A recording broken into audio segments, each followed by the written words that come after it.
أعزائي المشاهدين، السلام عليكم ورحمة الله وبركاته. أهلا وسهلا بكم في فيديو جديد من قناة محمد الحمراوي لصيانة الأجهزة المنزلية. النهاردة إن شاء الله بإذن الله معانا فيديو جميل جدا هنتعلم فيه حاجتين مهمين في الغسالة توشيبا ال10 كيلو. أول حاجة هنتعلم إزاي نحل عطل E2، والحاجة التانية هنتعلم مع بعض النهاردة ازاي نجرب كل مكونات الغسالة توشيبا الفوق اوتوماتيك ال10 كيلو بدون كارتة.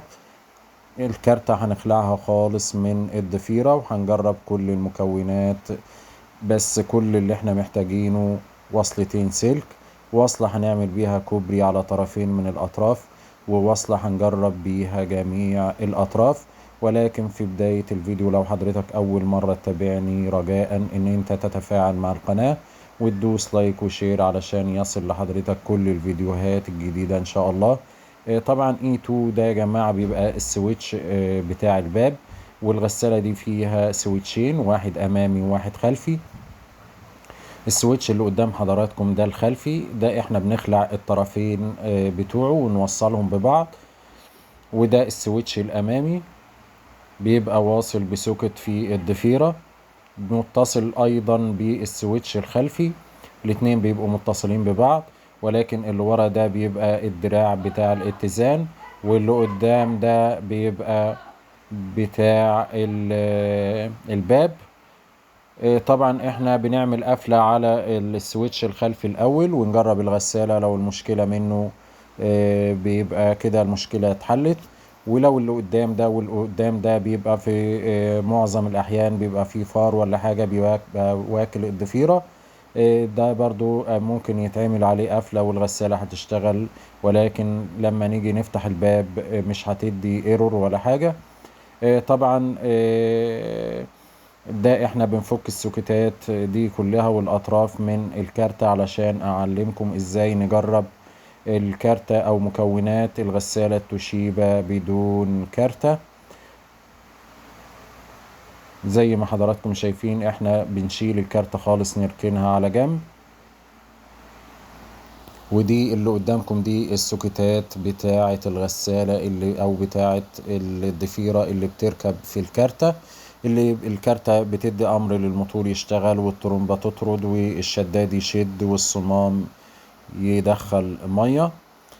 طبعا احنا الاطراف اللي احنا هنوصل عليها او الاطراف اللي احنا هنعمل عليها كوبري هوضحها لكم دلوقتي. الغسالة طبعا ده سوكت من السوكتات، فيه طرف اسود وطرف ابيض. احنا هنعمل كوبري على الطرف الاسود والطرف الرصاصي اللي هو لوحده ده، يعني حتى في الكارت هنلاقيه مكانهم جنب بعض.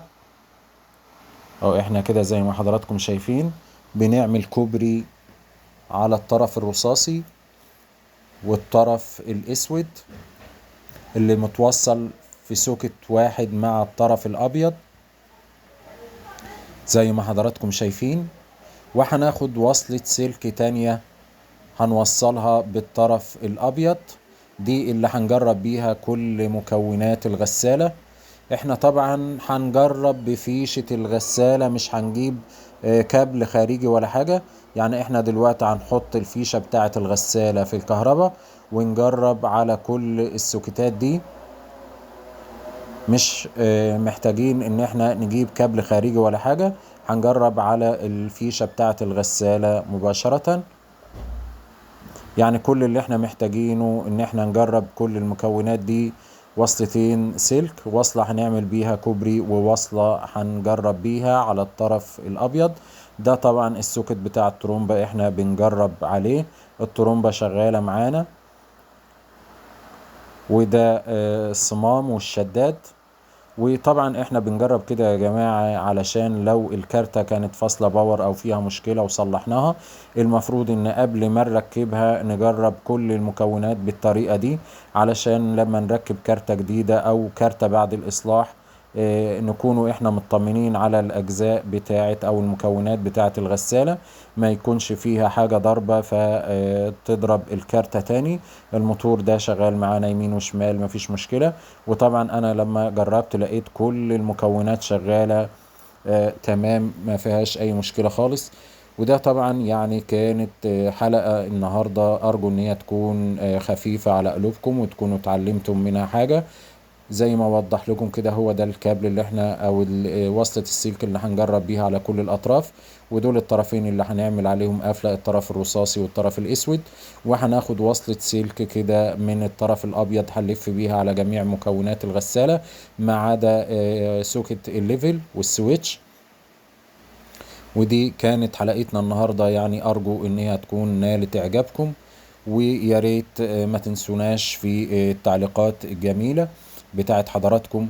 ولو حد عايز يستفسر عن أي شيء في الصيانة يكتب لي، وإن شاء الله بإذن الله هرد عليه. والسلام عليكم ورحمة الله وبركاته.